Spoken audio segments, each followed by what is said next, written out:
Bom dia, nono ano. Tudo bem com vocês? Como foram a semana? Conseguiram fazer as atividades semana passada?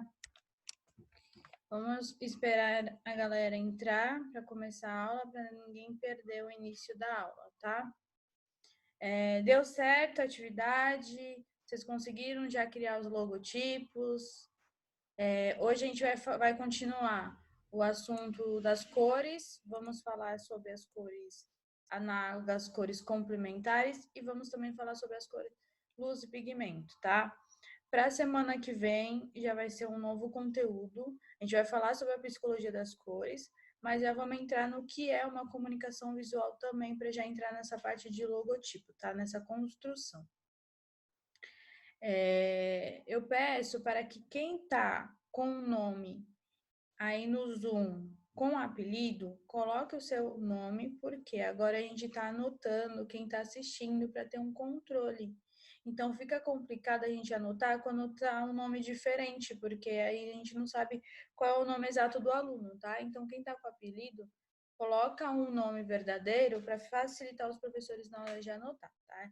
E como vocês sabem, agora como está tendo conteúdo novo, todos os professores estão entrando já, lançando os novos conteúdos, avisem os alunos que não estão assistindo as aulas para começarem a assistir, tá bom? Vamos começar para não atrasar muito a nossa aula, tá?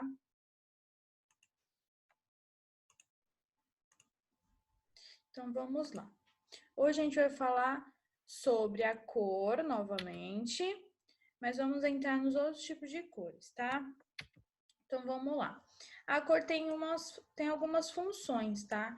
Então, ó, a cor exerce ação tríplice. Ela impressiona, ela expressa e ela constrói, tá? E aí, o que significa cada uma dessas ações, dessas palavras? Espera aí que tem bate-papo aqui. Bom dia, gente. Vamos lá. Então, impressiona, o que é? A cor é vista, ela impressiona a retina, né? Então, ela chama essa atenção para os nossos olhos, tá? Então, essa é a função do impressionar. Ela impressiona as nossas vistas. Então, quando a gente pode pensar num desenho preto e branco, não vai chamar tanta atenção.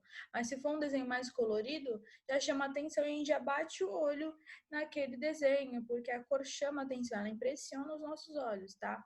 E aí a gente tem a ação de expressar. O que seria isso? Onde a gente tem o nosso sentimento e transforma aquilo em uma obra de arte. Então, a gente está expressando esse sentimento na obra de arte. Também tem a função do observador, que é quando a gente está observando aquela obra de arte e aí a gente sente as emoções ao olhar aquelas cores, né? Que tem a ver na psicologia das cores, que a gente vai ver novamente semana que vem. Então, a cor é sentida, ela transforma aquela cor, transforma em uma emoção no nosso organismo, tá? Então, o que é? Expressar é provocar uma emoção, a cor é sentida. E aí vem a cor é construtiva, pois tem um significado próprio e possui valor de símbolo, podendo assim construir uma linguagem que comunique uma ideia, que pode ser de leveza, alegria ou sobriedade. Então, a gente sabe que cada cor tem um significado. Então, quando a gente bate o olho naquela cor ou naquele símbolo, a gente sabe que significa algo. Então, ela é construtiva, ela constrói algo para passar para o observador, tá? Isso a gente pode pensar também na parte do logotipo, porque os logotipos, quando a gente observa eles, a gente já associa a qual é o produto, qual é a empresa, tá? Então, ela tem uma função também de construir. Então, ela tem três ações: impressionar, expressar e construir, tá? É legal vocês anotarem tudo que eu tô falando, que eu tô passando aqui, porque tem coisa que a gente não viu na sala de aula, tá bom? E aí a gente tem os principais elementos das cores. Que aí vem o quê? A intensidade. O que seria a intensidade? Prof, não me lembro muito bem se você falou sobre isso, mas como vai ficar o trabalho do logotipo. Bernardo, eu vou falar no final da aula para não parar muito para responder essas perguntas relacionadas ao logotipo, tá? Vamos dar continuidade. No final eu tiro as dúvidas sobre essa parte do logotipo, tá bom? Vamos lá. O que seria a intensidade da cor? É a força que você coloca na cor. Então, vamos lá. A gente vai pintar um desenho. Eu vou começar a pintar claro, depois eu vou aumentando minha força e o desenho vai o quê? Vai ficando mais escura a cor, né?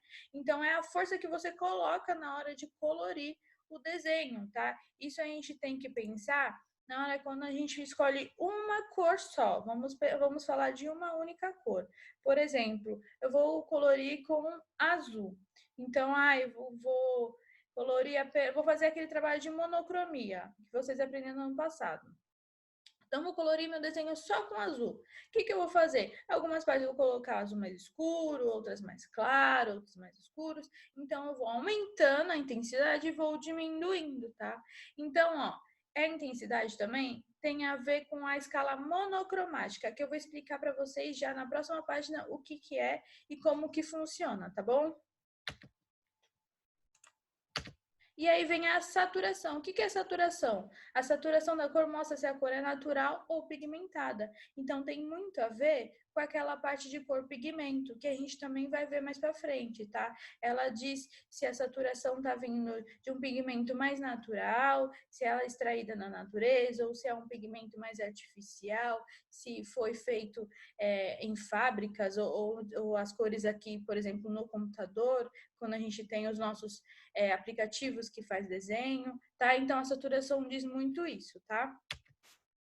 O tom. O tom seria a cor exata. Então, eu vou escolher um tom vermelho, vou escolher um tom amarelo. Seria o tipo de cor, tá? Qual é a cor que você vai escolher. Então, é uma forma de identificar a cor. Então, toda cor tem um nome específico. Esse nome se chama tom, tá? Então, a gente tem os 3 elementos principais: intensidade, saturação e tom. E aí a gente vem para a escala monocromática. O que seria essa escala monocromática? Como eu falei, é quando a gente escolhe uma cor, tá? O mono já vem de uma cor. E aí, como que funciona? Eu vou fazer uma escala monocromática. Comecei a colorir minha escala. Então, eu comecei bem fraquinho, quase branco e fui aumentando. Então, eu fui aumentando a minha intensidade, fui aumentando a minha força. Beleza. Só que chega um momento que você não consegue mais, com aquela cor, aumentar o nível de cor dela, deixar ela mais escura. Então, o que você tem que fazer? Adicionar preto, não é? Então, para chegar na parte do preto, você tem que adicionar uma cor. Então, essa parte da escala chama-se escala de valor, tá? Quando você adiciona a cor preta, tá? E aí, conforme você vai diminuindo a força, você vai chegando até o branco, porém você não teve que colocar o branco ali para chegar no branco, você só foi diminuindo a força. Então, esse lado da escala monocromática chama escala de intensidade, porque você só diminuiu a força, você não adicionou nenhuma cor, tá? E aqui, como você adicionou a cor, chama-se escala de valor, essa parte. Então, um lado da escala monocromática chama-se escala de valor, e o outro lado, escala de intensidade, tá? Deu para entender essa parte? Escala monocromática, então, é a gradação do valor e intensidade de uma mesma cor. Misturadas com preto, tornam-se mais escuras, escalas de valor, e com branco ficam mais claras, escalas de intensidade, tá? Então, isso a gente está falando quando a gente está trabalhando apenas com uma cor, ok? E aí a gente vem para as cores quaternárias. O que seriam as cores quaternárias? Lembra que a gente fez as primárias, que são as cores puras, as secundárias, que é a mistura de duas cores primárias. A gente fez a cor terciária, que é a mistura de uma cor primária com uma cor secundária. E agora a gente vai fazer as quaternárias, que é a mistura de duas cores secundárias. E aí a gente acha 3 cores aí de cores quaternárias, que são o quê? O ardósia, o castanho e o citrino. E aí a gente acha misturando duas cores secundárias. Então, aqui, vai dar o verde mais o roxo vai dar o ardósia, o roxo mais o laranja vai dar o castanho, o laranja mais o verde vai dar o citrino. Então, são 3 tipos de cores diferentes, fazendo outros tipos de mistura. Então, a gente sabe que a gente tem alguns tipos de misturas que a gente existe. A cor primária, cor pura, que não vem de uma mistura nenhuma. A cor secundária, que já é a mistura de uma cor primária e uma cor secundária. A cor terciária, quer dizer, a cor secundária, que é a mistura de duas cores primárias. A cor terciária, que é a mistura de uma cor primária com uma cor secundária. E a cor ternária, que é a mistura de duas cores secundárias, tá? Então, ó, a cor secundária vem de duas cores primárias e a cor quaternária de duas cores secundárias. E a terciária é a mistura de cada uma. Tem gente falando aqui no bate-papo.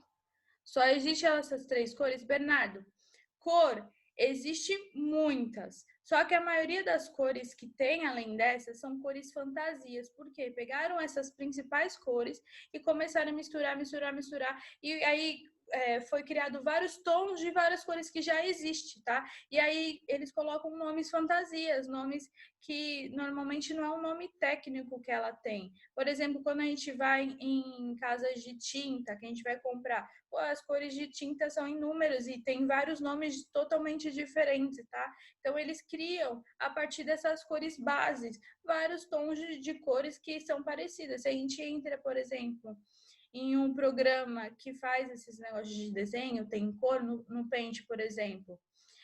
Quando a gente vai em mais cores, tem um círculo com diversos tons de cores. Então, cor existe inúmeras, a gente não sabe exatamente quantas cores existem, só que elas vêm dos mesmos tipos de cores, tá? Magenta é uma cor fantasia, é considerado e também não é, porque tem até local que considera magenta como cor primária, por exemplo. Então, vai muito da fonte, da onde vem essa cor, tá? Por exemplo, na cor luz, magenta é cor primária. Então, vai muito do tipo de cor, tá? Que para falar se é cor fantasia ou não. A maioria das cores fantasias tem a ver com as tintas, com as cores pigmentos artificiais, que é as tintas que a gente acha em casa de tinta, lápis de cor, esmalte também, ele é muito cor pigmento que usa, então eles criam cores diferentes e põem nomes diferentes, tá? É bom saber o nome dessas cores, assim é fácil ganhar no stop. Professora, por que o chroma key é usado a cor verde? Eu não entendi essa pergunta, Alanis. Que é chroma key? Não entendi a pergunta. Depois me fala aí direitinho que aí eu respondo para você, tá? Vamos continuar aqui e aí eu vou tirando as dúvidas no final, tá, gente? Para não parar muito.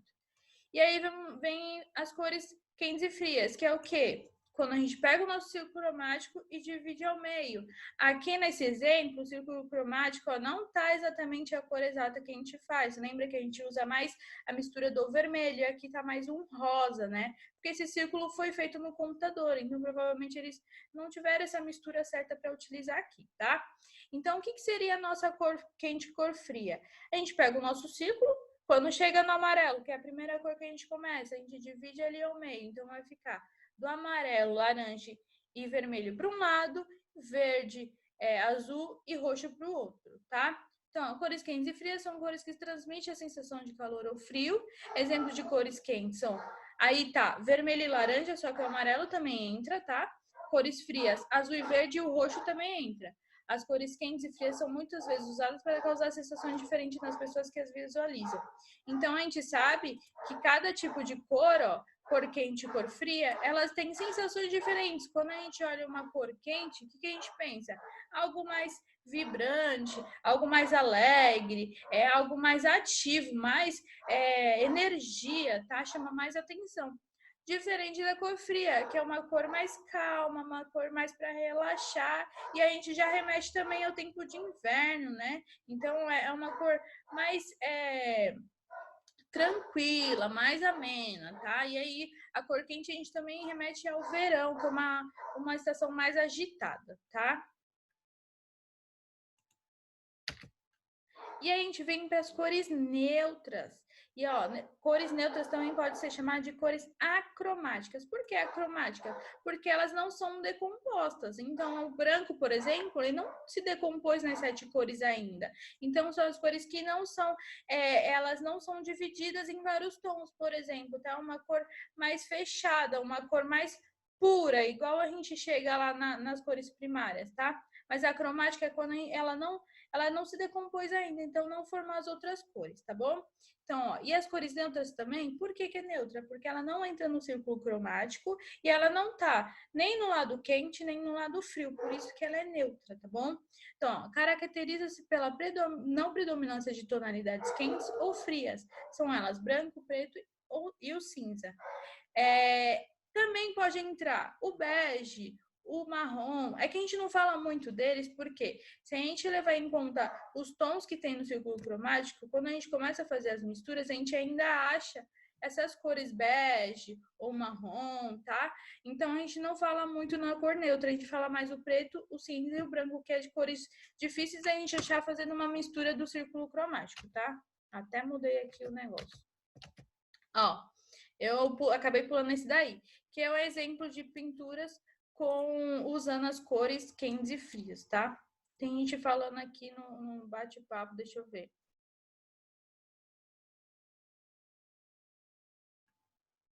Será que eles vão ver para editar?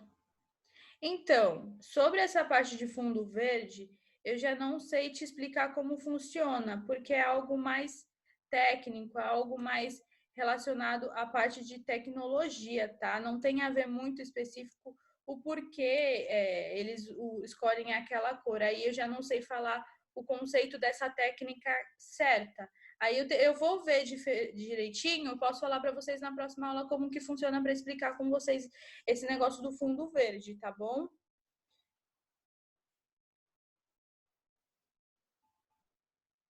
Ó, alguém tá falando, professora, tem como disponibilizar esses slides em algum lugar? Gente, fica no YouTube, no site da escola. Depois a aula vai ser tá sendo toda gravada e vocês conseguem ver esse slide novamente lá assistindo a aula de novo, tá? É só entrar no site da escola, no final da onde vocês acessam, tem escrito aulas gravadas. Você vai acessar ali, tem os links de todas as aulas que vocês já tiveram, tá bom? Então, ó, aqui é o exemplo de algumas pinturas com cor quente e cor fria, para facilitar já vocês entenderem. Olha a diferença. Como essas cores aqui, essas pinturas é uma cor mais vibrante, mais alegre, tá? Você vê que tem mais agito, tá? E aqui não, uma cor mais calma, mais tranquila, remete mais à natureza.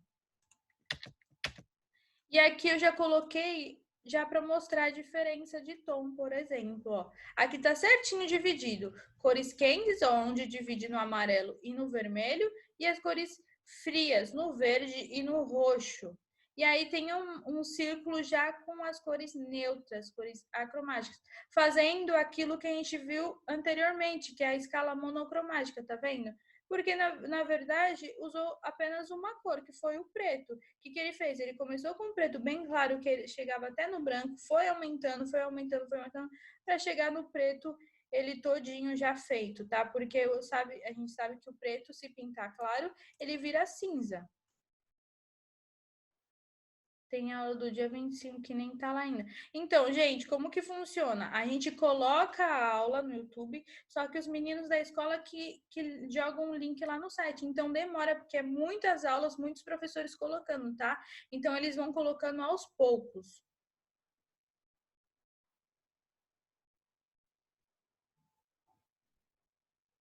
Vamos lá. E aí vem as cores análogas. O que são as cores análogas? As cores vizinhas no círculo cromático. Porém, a gente tem que pensar que elas são vizinhas, mas elas têm que ter uma cor base em comum. Então, não adianta eu escolher qualquer cor no círculo cromático e falar que tem a cor análoga ao lado. Se não tiver cor base em comum, não adianta nada, tá? Então, ó, eu coloquei um exemplo aqui do azul, por exemplo. Quais são as cores análogas do azul? O azul esverdeado e o azul arroxeado. Então, essas três cores têm o azul como base. Então, essas são cores análogas. Eu sei que tem gente que já fez a prova que errou nessa questão, colocou cores nada a ver. Então, prestem atenção quando vocês forem anotar as cores análogas. Eu já vou querer que vocês já pensem em um desenho, uma atividade para vocês colorirem apenas com cores análogas para a gente ver se vocês conseguem fazer, ó. Aqui eu coloquei mais ou menos uns exemplos do que seria cores análogas, tá? Mas, ó, pensem já, escolhe um tom e já criem um desenho aí na cabeça para vocês colorirem com essa cor análoga. Só um tipo de cor análoga, tá? Sabe que cor análoga são três cores. Então, já pense, tá? Cores análogas são as cores que aparecem lado a lado nos círculos de cores. São análogas porque há nelas uma mesma cor básica. Elas são usadas para dar a sensação de uniformidade. A composição em cores análogas são consideradas elegantes e podem ser equilibradas com uma cor complementar. Então, a gente vai ver o que é cor complementar. Lembra que é cor complementar? Ó, aí eu coloquei já um exemplo de uma pintura com cor análoga. Ele usou somente as cores análogas. Ó, fica bem legal, né? Fica bem harmônica, né? A pintura. E aí vem as cores complementares. O que são as cores complementares? São as cores opostas do círculo cromático. Mas a gente lembra que o nome complementar, ele também tem um significado. Além do oposto no círculo, o que é complementar? Uma cor complementa a outra, por quê?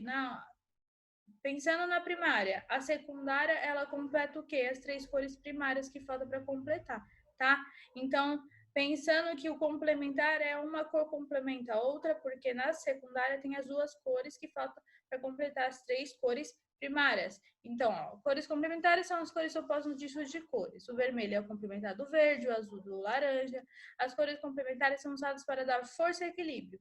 Um trabalho cria no contraste, raramente se usa-se cores apenas com cores complementares em um trabalho. O efeito pode ser desastroso. Isso é verdade. Se a gente fazer um desenho igual eu pedi na sala para vocês pintar apenas com cores complementares, não fica algo tão agradável, porque eles são muito contrastantes, tá? Então, usa-se as cores complementares para completar um desenho, para dar um destaque a algum objeto que esteja no desenho, tá? Então, ó, ressaltamos que as cores complementares são as que mais contrastam entre si e oferecem, sendo assim, se queremos destacar um amarelo, desejamos colocar junto dele um violeta. Então, a gente tem que pensar, por exemplo, nos desenhos animados. Eles não utilizam só as cores complementares, eles utilizam inúmeras cores. Só que para destacar o personagem, eles usam as cores complementares, para deixar ele mais destacado do cenário. Tá? Então, as cores complementares servem para destacar algum objeto em algum determinado local, ok? E a gente vamos ver como que a gente acha essas cores, ó. O amarelo e o roxo. Então, amarelo e roxo, por quê? O amarelo é cor pura, o roxo é a secundária. Ele está oposto no círculo cromático, porém ele também é complementar porque ele completa as 3 cores primárias que faltam aqui. Então, falta o vermelho e o azul, é o que tem dentro do roxo. O azul e o laranja. O azul está no lado, o laranja no lado oposto. O azul é cor primária, o laranja é secundária. Dentro do laranja tem o amarelo e vermelho que completa as 3 cores primárias. E aí vem o vermelho, cor pura, o verde secundária. Dentro do verde tem azul e amarelo que completa as 3 cores primárias. E aí eu fiz um esquema de todas as cores para facilitar na hora de vocês entenderem. Então, a gente fez esse esqueminha na lousa, que é o que facilita, tá? Pra gente lembrar. Então, eu não necessariamente preciso fazer meu círculo cromático para descobrir as cores complementares. Só preciso pensar, eu tenho um amarelo. Qual será a cor complementar do amarelo? Qual cor que falta para completar as 3 cores primárias? Pensa, amarelo, vai faltar vermelho e o azul. Qual é a mistura do vermelho e azul? O roxo. Então, eu sei que a cor complementar do amarelo é o roxo. Então, preciso pensar na primária primeiro, e aí eu penso quais são as 3 primárias que faltam. Pensei no vermelho, falta o amarelo e o azul. Mistura amarelo e azul vai dar o quê? O verde. Então, eu sei que o verde é cor complementada ao meu vermelho, tá? Então, pensem na cor oposta no círculo quando vocês estão visualizando, mas se não tiver o círculo, você pensa na cor que falta para completar as 3 cores primárias, tá bom? E aí eu coloquei exemplos, ó, de pinturas com cores apenas complementares. É óbvio que são pinturas que não chamam atenção, são coisas que não combinam, vamos dizer assim, né? Só que assim, se a gente for fazer, eu devia ter colocado exemplo para mostrar para vocês dos desenhos animados, que já facilita. Mas na próxima aula eu coloco para vocês visualizarem, tá? Se a gente for fazer um desenho animado no qual a gente quer destacar algum personagem, a gente utiliza as cores complementares para deixar ele mais destacado no ambiente, tá? Usando todas as cores complementares fica algo não agradável aos nossos olhos, tá? Mas é só para vocês verem os exemplos das cores complementares. E aí a gente vai para a cor luz. Vamos falar o que é cor. Ó, as cores que percebemos são produzidas pela luz. A luz do sol, aparentemente branca, é na verdade composta pelas 7 cores do arco-íris. Quando a luz do sol ilumina um objeto, algumas dessas cores são absorvidas pelo objeto, enquanto as outras são refletidas na direção dos olhos que as percebem. É esse o fenômeno da direção dos olhos que as percebem. Esse fenômeno nos permite dizer qual a cor dos objetos. Então vamos lá. Como que foi descoberta a cor luz?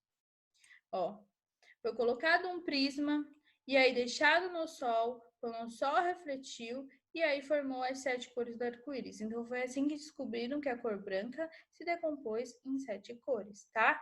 Ó, a luz do sol contém vários tipos de radiações que constituem um espectro eletromagnético. Cada comprimento de onda corresponde a um tipo de radiação. Então a gente vai ver agora como que funciona essa parte de cor-luz, tá? Eu vou falar mais o conceito do que é cor-luz. A parte técnica, isso vocês vão estudar em física, ou quando vocês forem, quem for fazer, por exemplo, engenharia elétrica, essas coisas, vai ver muito sobre isso, tá? Eu vou falar mais o conceito do que é a cor, ok? Então, vamos lá. A cor-luz tem algumas características, ó. A cor-luz ou energia é toda a cor formada pela emissão direta da luz, ou seja, a luz natural do dia ou a lâmpada artificial, tá? A cor-luz é encontrada nos objetos que emitem luz, como monitores, lanternas, televisões. Então, tudo que a gente usa de tecnologia tem a cor-luz. Baseia-se na luz solar ou em fontes luminosas artificiais e é observada essencialmente nos raios luminosos, como, por exemplo, quando você vê uma lâmpada emitindo uma luz vermelha, a cor luz branca solar representa a própria luz capaz de decompor em 7 cores. Então, a gente sabe que o Sol se decompõe nessas 7 cores. Isso a gente vê quando chove, vem o sol e aí tem um arco-íris, tá? Então, é legal, ó, aqui eu coloquei certinho já a sequência, tá, das cores do arco-íris, para facilitar vocês já anotarem. Aqui eu coloquei a experiência do disco de Newton, que eu acho que é algo que vocês já fizeram no 6º ano, né? Então, o disco de Newton foi uma forma também de descobrir essa parte da decomposição da luz, tá?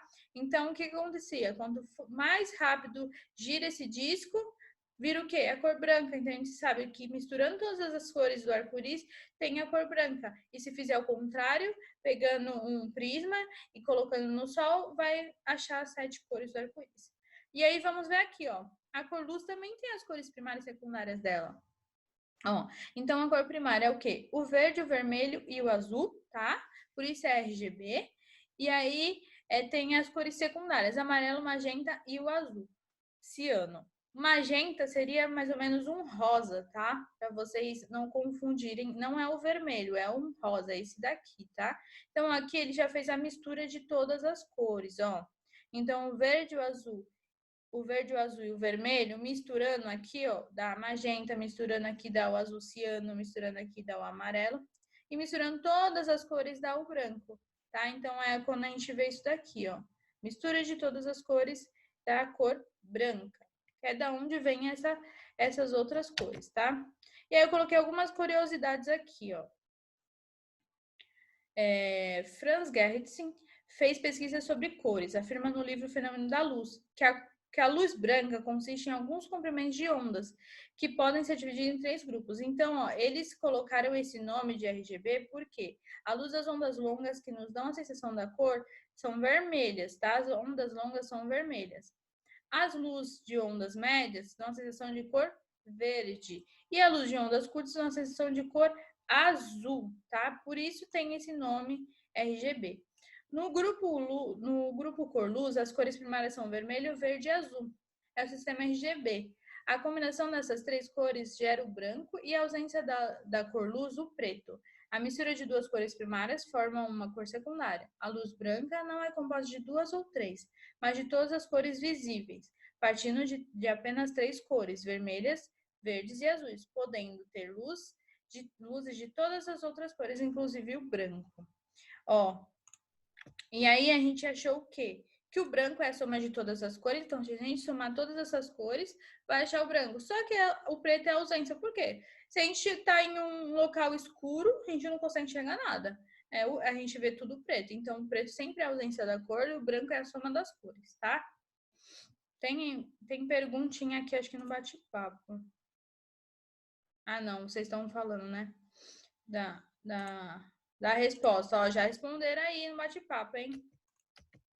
Vamos lá. E aí tem a cor pigmento, que é, ó, lembra da cor luz? Eu falei que ela pode ser estudada na física. Diferente da cor luz, a cor pigmento vocês vão estudar na química, tá? Que mexe com produtos químicos para fazer esses pigmentos. Isso, o pigmento artificial, tá? Que eu tô falando.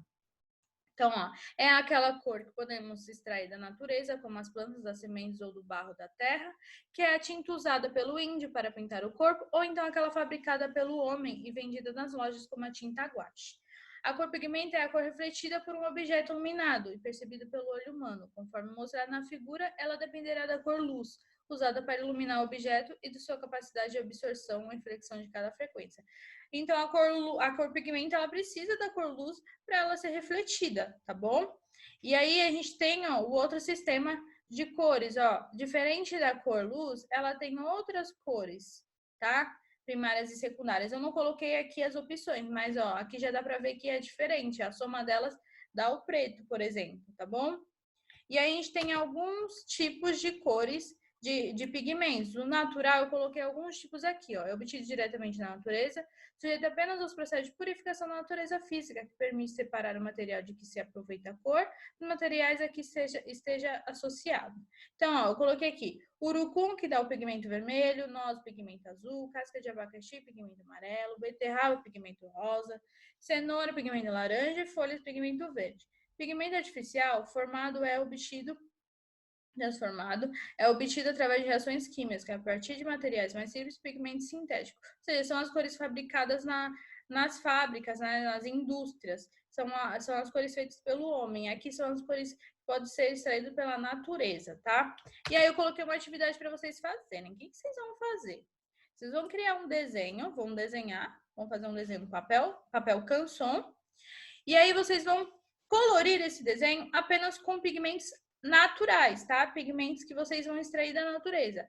O material que vocês vão utilizar, vocês que vão escolher qualquer coisa que saia tinta, tá? Então, ó, eu coloquei mais ou menos como vocês vão fazer. Vão pegar um recipiente, levar ao fogo, colocar esse material e aí vocês vão deixar ferver. Depois que saiu a tinta, vocês vão deixar secar. Quer dizer, se secar não. Vocês vão deixar esfriar a tinta. E aí, depois vocês vão pegar com um pincel e aí vão começar a pintar esse desenho, tá?